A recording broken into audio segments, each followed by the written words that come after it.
Hi, I'm Netzel. I'm going to be talking about obesity in adults and children in America.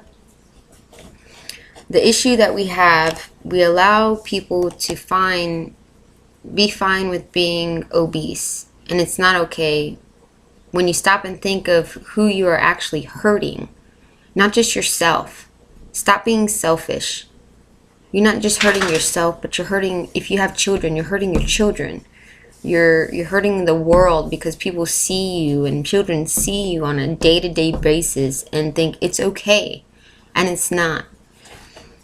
Who's at stake? Everybody is at stake. Every single person in this world is at stake of being obese.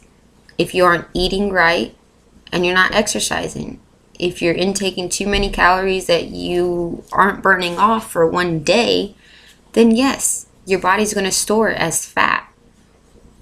It just doesn't go away. It doesn't evaporate, in the air.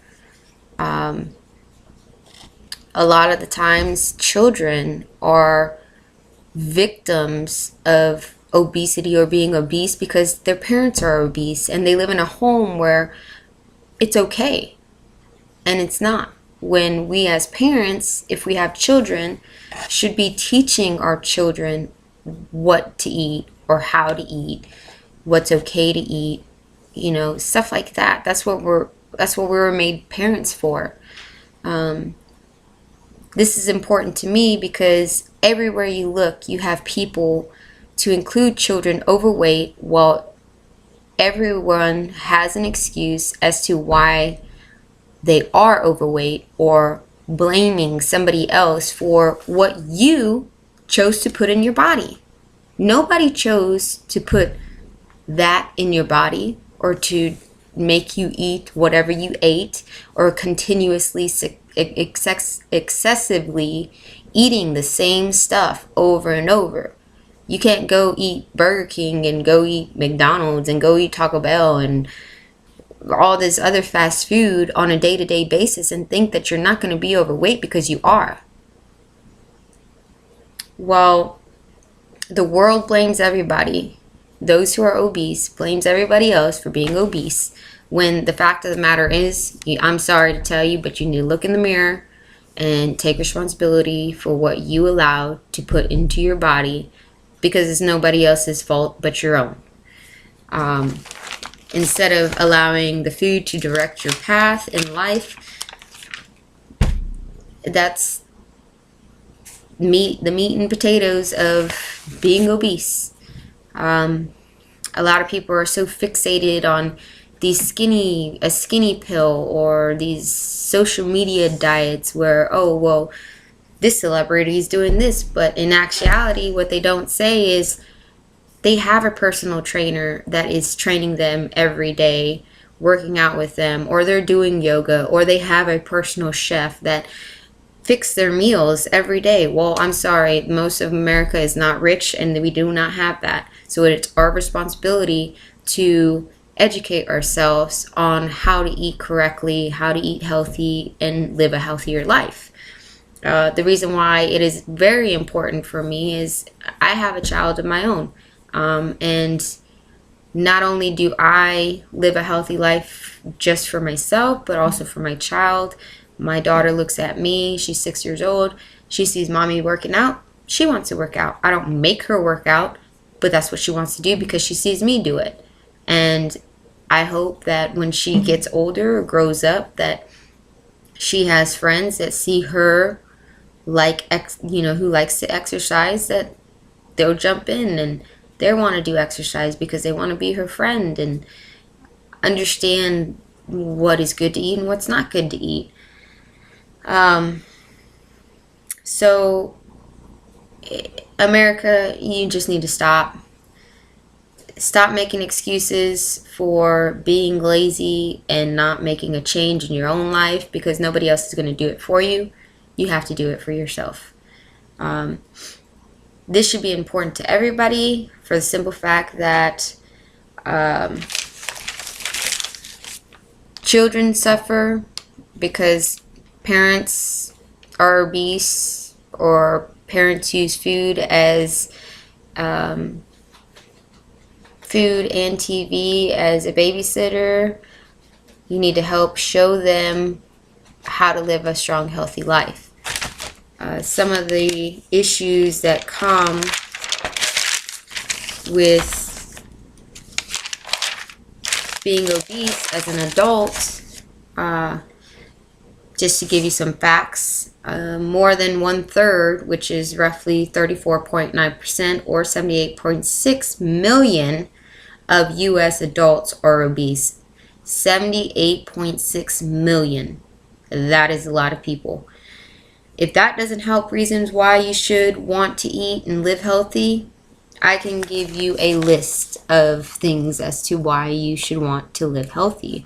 It can cause a lot of health issues such as heart disease, stroke, type 2 diabetes, the various types of cancer, which is all preventable deaths because eventually it would lead to death if you do not take care of it immediately. Another reason,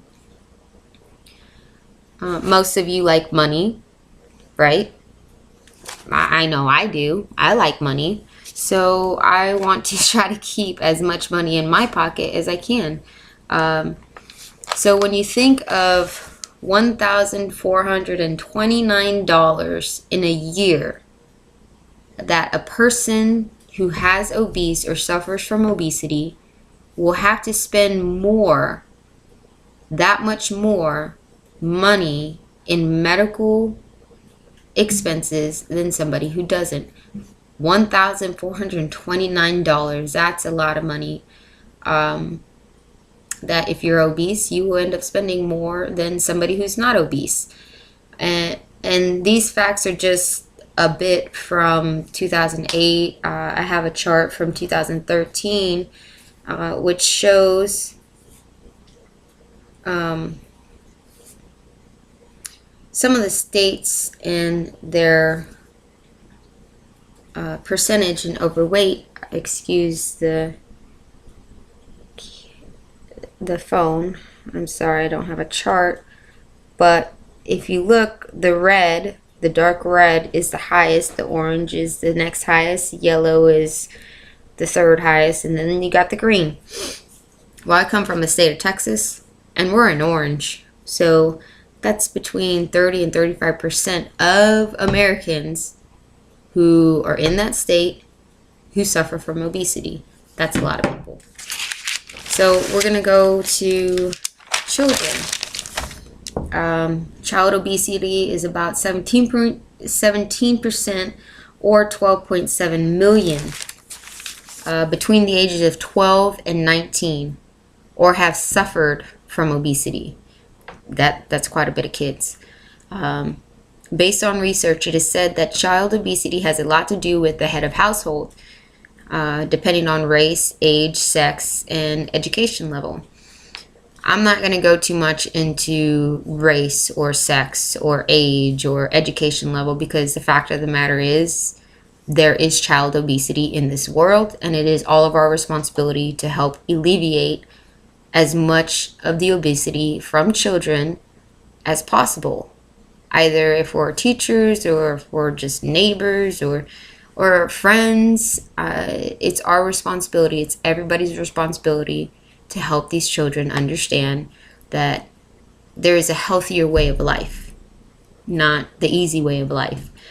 We're going to go through some health issues that children can have: heart disease, high cholesterol, high blood pressure, type 2 diabetes, asthma, sleep apnea, social discrimination, and the list goes on. Things that we can do as parents or as an adult: if you're surrounded by kids, provide healthier eating habits, portion their meals, not supersize their meals, encourage them to drink more water, limit the amount of sugar they can have, instead of Kool-Aid or tea or something like that. Have them drink water. Try to stay away from processed foods and look towards healthier foods, meats, poultry, stuff like that. And parents, don't have your children just sit in front of the TV stagnant, not doing anything. They're children. Let them go play. Some of the resources, the world around us. If you look around the world, you're going to see it every day on a day-to-day basis. You can go to CDC, Center for Disease Control and Prevention, FRAC, Food Research and Action Center, Trust for Americans Health. All these you can find, and it's going to give you some sort of information on adult and children obesity. So wake up, America. Anybody can help. It is our responsibility. Take control of your life and don't make excuses. I hope that you all learned something from this video. Thank you for watching.